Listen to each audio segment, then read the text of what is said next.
30 años de carrera parlamentaria resueltos en 116 minutos, que fue lo que duró la sesión del Tribunal Constitucional, en el que se selló el destino de la parlamentaria, histórica legisladora, hoy senadora, Isabel Allende,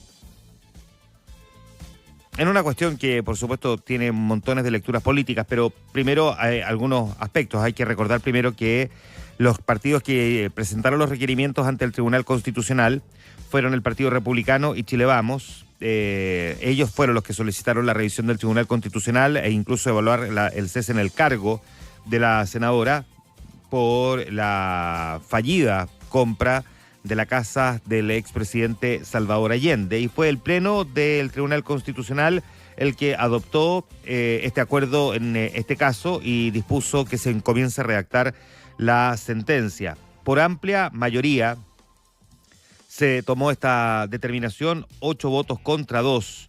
La situación, por supuesto, que genera un gran debate político, ya vamos a hablar de eso también. Primero hay que decir algunas cosas prácticas. La destitución de la senadora va a tener efecto solo cuando se notifique oficialmente del fallo al Senado, y para notificar del fallo y se dé cuenta en el Senado en sala de este fallo, hay que esperar primero que se redacte la sentencia. La sentencia no está redactada, no tiene un plazo fatal para que se entregue esa redacción, aunque los que están a cargo de esa labor probablemente tienen ya la presión de que, como se filtró el fallo, tienen que hacerlo lo más rápido posible, porque no hay nada peor que la agonía en política y en este caso la humillación, además de hacer esperar, no sé, 2 semanas a la senadora Isabel Allende, que seguirá siendo senadora hasta que el fallo esté redactado, se entregue al Senado y el Senado dé cuenta en sala para que en ese acto ella deje de ser legisladora. Vamos a ver si esto ocurrirá con ella en sala o si ya va a dejar de asistir en la práctica al Parlamento, cosa que es muy probable, ¿no? Porque ya sabe que fue destituida y por lo tanto que siga operando como parlamentaria probablemente le podría generar cuestionamientos adicionales. Y si va a ir o no el día en que se notifique en sala de la resolución y por lo tanto que tenga también la imagen simbólica de ella saliendo del Congreso. Es probable que ya no vuelva más al Parlamento, pero estoy solo teorizando respecto a este punto. Ahora, los que han conocido del caso, hay varios medios que han publicado sobre esto, recomiendo, hay artículos bien interesantes, Mercurio, Exante, Mostrador, La Tercera, que en las últimas horas han hecho varias publicaciones. Los que conocen de este caso comentan que desde el comienzo, desde el inicio de este caso, se supo que el escenario era adverso para la parlamentaria, desde el comienzo al menos de la presentación que hicieron el Partido Republicano y también Chile Vamos. En la última semana el tema se había vuelto ya insalvable, dicen particularmente en las últimas 3 semanas. De hecho, hay quienes comentan que el abogado Gabriel Osorio, la defensa de la senadora Isabel Allende, hace semanas que tuvo una conversación con la parlamentaria donde le transmitió que todo apuntaba a que le iban a destituir y que además esto iba a ser por amplia mayoría. De hecho, los alegatos del día martes se habrían ajustado para intentar convencer a algunas ministras del Tribunal Constitucional, lo que finalmente claramente no pasó. Y lo que se sabe hasta ahora es que las ministras que son de designación del gobierno, aquí hay 2, Daniela Marci y Nancy Yáñez, es decir, alguien podría haber pensado que eran ministras más proclives a la izquierda, votaron también por destituir a la senadora. Aquí hay un punto que me gustaría comentar y que me parece que es bien relevante. Primero, que las 2 son ministras muy cercanas al Frente Amplio, sobre todo en Daniela Marci, que proviene del mundo de Convergencia Social, y por lo tanto eso mismo está generando una cierta indignación en el Partido Socialista, sobre todo por el hecho de que el costo del error presidencial no lo está pagando alguien del Frente Amplio. No lo está pagando alguien del partido del presidente, sino que lo está pagando alguien del Partido Socialista. Pero digamos que el hecho de que los ministros hayan votado de esta manera, incluyendo los ministros que son de designación de este gobierno, de alguna manera es un statement. El Tribunal Constitucional ha estado cuestionado desde hace mucho tiempo. No, que tiene cuoteo político, cosa que efectivamente es cierta, que es un tribunal que carece de competencias respecto de sus integrantes. Muchas veces se dice que hay quienes lo integran que no son necesariamente los más expertos en materias constitucionales. Uno puede debatir caso a caso si eso es así o no, pero es un debate que ha estado presente y se ha amenazado en varias oportunidades con querer superar al Tribunal Constitucional o derechamente eliminar al Tribunal Constitucional, que existe en Chile desde la década del 70. Y el Tribunal Constitucional ha quedado puesto contra las cuerdas en más de alguna oportunidad. Entre otras cosas, ustedes recordarán muy probablemente que de los momentos más complejos que ha tenido que resolver el Tribunal Constitucional ha estado en torno al caso de los retiros, cuando se cuestionaba la legalidad de presentar proyectos de ley desde el Parlamento para autorizar retiros desde los fondos de pensiones. Y ahí el Tribunal Constitucional ya estaba atenazado por esta amenaza de que en una eventual nueva constitución lo hicieran desaparecer. Por lo tanto, muchos decían, según cómo falle el Tribunal Constitucional, es con quién se va a querer congraciar. Si falla a favor de los retiros, se quiere congraciar con la izquierda y por lo tanto a lo mejor la izquierda va a tener misericordia y no lo elimina en una nueva constitución. Si falla a favor de la derecha, que la derecha haga lo imposible por salvarlo. Miren, aquí, más allá de cuáles fueron las motivaciones, si es que las hubo para tomar una resolución, lo que se puede decir es que el Tribunal Constitucional falló conforme a derecho.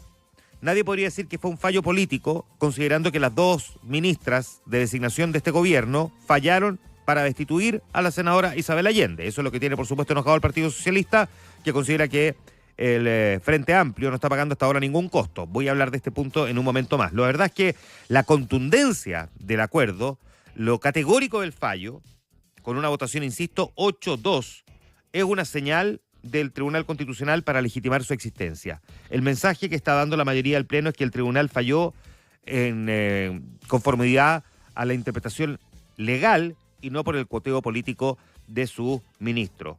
Ellos sesionaron desde temprano en la mañana para tomar esta determinación. Había una ofensiva de parlamentarios de oposición que cuestionaba a la senadora por su rol en la fallida venta de la casa de su familia en la calle Guardia Vieja. Isabel Allende hoy día tiene 80 años, terminó perdiendo su escaño en la Cámara por haber suscrito este contrato para que Bienes Nacionales adquiriera este inmueble con la finalidad de hacer un museo en homenaje a su padre, y esto, sin embargo, vulneró el artículo 60 de la Constitución. Dice el artículo 60, lo leo textual: cesará en el cargo el diputado o senador que durante su ejercicio celebrare o caucionare contratos con el Estado. Y aquí se celebró un contrato. Más allá de que algunos digan, no, era una promesa de compraventa, se retrotrajo el contrato, no se materializó, nunca se concretó y por lo tanto no se celebró en la práctica el contrato propiamente tal. El Tribunal Constitucional tuvo una interpretación completamente distinta. Es la primera vez en medio siglo, porque el Tribunal Constitucional existe prácticamente hace medio siglo, más de hecho, que destituyen a un parlamentario. ¿Ha habido intentos? Sí, muchos, pero nunca había ocurrido que el tribunal fallara a favor y terminara tomando una determinación de esta naturaleza. Por lo tanto, quien se había convertido en una mujer histórica por varios hitos importantes, no solamente por la herencia propia de su familia en términos políticos, fue la primera mujer presidenta del Senado, hoy se convierte también en la primera parlamentaria en ser destituida por el Tribunal Constitucional. Ya había una señal de que esto podía pasar, porque en marzo, probablemente pocos lo recuerdan, pero en marzo el Tribunal Constitucional también lo hizo de forma bien abrumadoramente mayoritaria. Había acordado no abrir un periodo de prueba, sino que derechamente revisar el fondo de los requerimientos. O sea, el Tribunal Constitucional entendía la gravedad del asunto y no necesitaba que se estuvieran presentando pruebas para determinar si realmente había que estudiar o no la causa. Y ayer, antes de deliberar y de votar, es una votación en todo caso en privado, los ministros del Pleno escucharon los argumentos tanto de los que hicieron la presentación como de la defensa de Isabel Allende, hasta que finalmente tomaron esta determinación. Se espera que esto, por supuesto, vaya a generar un efecto político, porque el Partido Socialista tiene que primero buscar un reemplazo para esta senadora. Lo que dice la Constitución es que las vacantes, si la vacante es por muerte, por incapacidad o por inhabilidad de algún diputado o de algún senador que haya sido elegido por votación directa, se llena con una persona que designa el propio partido político al que pertenecía el parlamentario que cesó en el cargo. Y en este caso, por lo tanto, le corresponde al Partido Socialista elegir a esa persona. ¿Quién va a ser?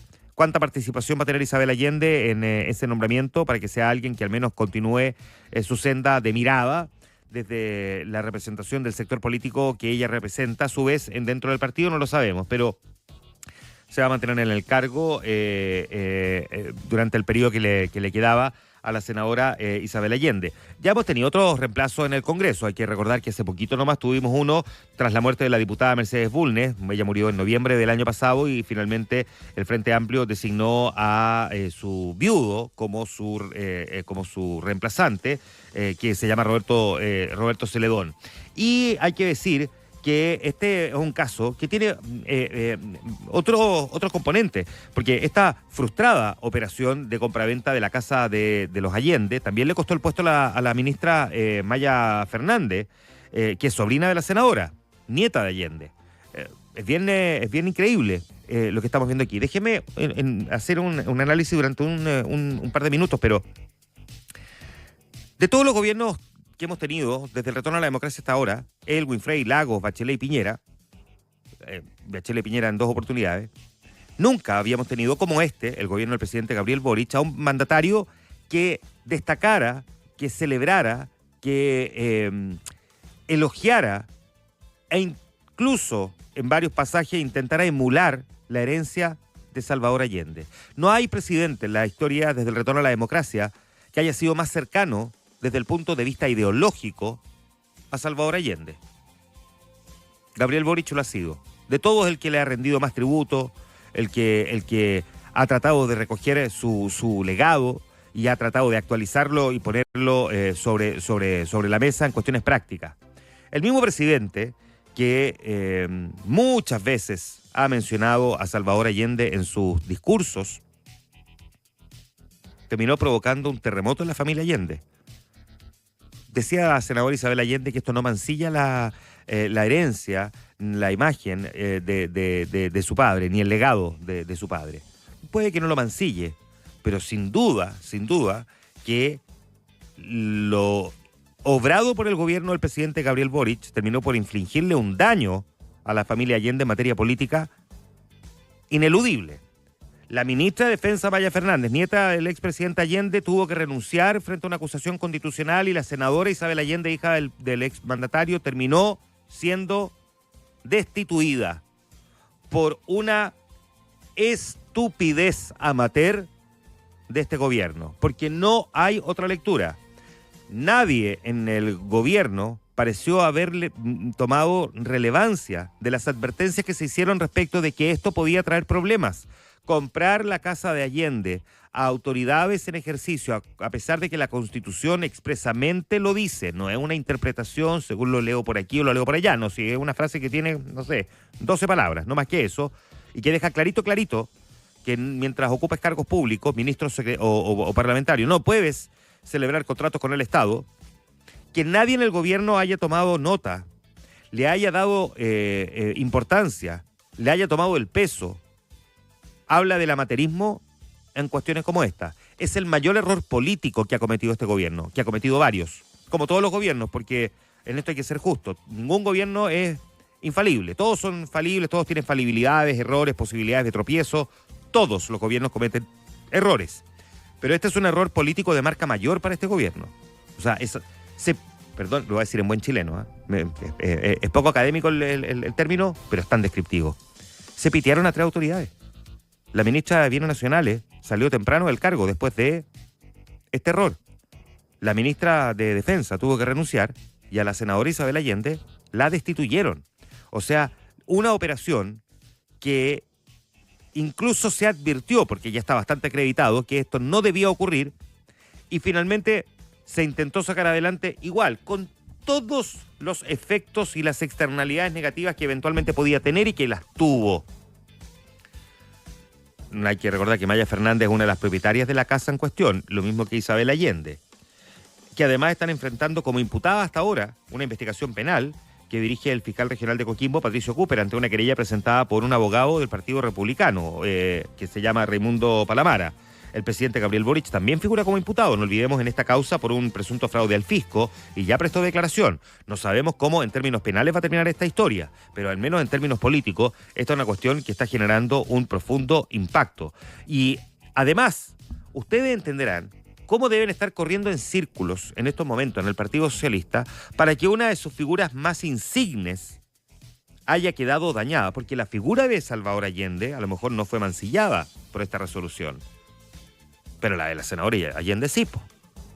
Una palabra para decir en todo caso que la senadora y Maya Fernández, pero la senadora que tiene 30 años de experiencia, que sabe que no podía celebrar contrato con el Estado, como en ningún momento cuando le dijeron quieren comprar la casa de tu padre para hacerla museo, dijo, ¿sabéis que no podemos venderla porque yo soy una de las propietarias y esto nos puede traer un problema? ¿Cómo ella no se dio cuenta Es imposible que tampoco haya reflexionado. Me parece demasiado trivial, demasiado superficial, demasiado frugal la reflexión política que hicieron Maya Fernández y Isabel Allende como para no haber caído en cuenta de que esto también les iba a traer un problema. Pero bueno, como sea, su nombre quedó muy afectado. Nadie puede imaginar a esta altura que Isabel Allende va a ocupar otro cargo político. O sea, ya estaba en el ocaso de su carrera política, habrá que decirlo, y termina de esta manera, de una forma bien triste. Se le rendirán homenajes luego y sin duda va a terminar siendo una figura relevante igual para el partido, pero en el PS corren en círculo, indignados, porque también habrá que decir esto otro.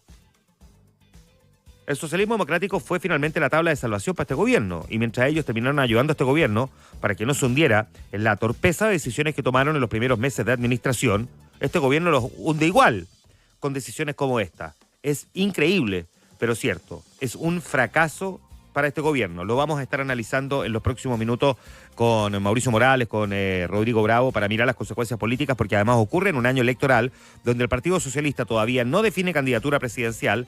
La candidata presidencial del gobierno es Carolina Toa. Ayer el Frente Amplio, a todo esto, nombró al diputado Gonzalo Vinter como su candidato presidencial. El Frente Amplio es el partido del presidente Gabriel Boric. Gonzalo Vinter es una figura muy cercana al presidente Gabriel Boric, pero todos entendemos que la candidata del presidente no es Gonzalo Vinter, no es el candidato. Es la exministra del Interior, Carolina Toa. Y Carolina Toa, que es del PPD, que ha venido buscando, a lo mejor no ella, pero sí su entorno, el apoyo del Partido Socialista. Probablemente el Partido Socialista se va a poner pintura de guerra en esta elección y seguramente va a tomar mucha distancia de este gobierno en la elección presidencial, con una mirada muy crítica después del daño que sienten que le infligieron producto de este error que de verdad no tiene mucha explicación.